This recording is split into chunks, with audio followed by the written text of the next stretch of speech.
Ara bir özüme gelir heyfim, ömür keçip gidir sergerdan sefil. Düzünü axtarsan çiçeğim kefim, pis değil sen deyin yaxşı da değil. Töyşüye çekip yükümü, öz içimde kurtdalanıram. Dostluğa inanan çobanlar kimi, buzunun xəbərin qurtdan alıram.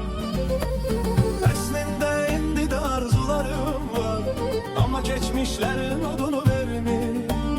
Təqaüd, yardımlar, xırda xuruşlar, gözəl qonurların dadını vermir. Əslində indi də yazıram hərdən, misra var sabaha biletim olur.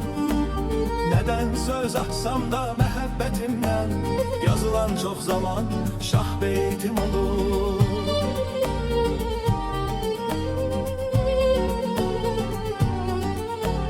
Get-gedə daralır kitabın yeri, səsini çıxardan dərsdən qovulur. Füzuli demişkən haqqın şairi, sevib aldananda yalancı olur. Kimimiz narazı, kimimiz incik, sevgide vurulan qalxıb dikəni.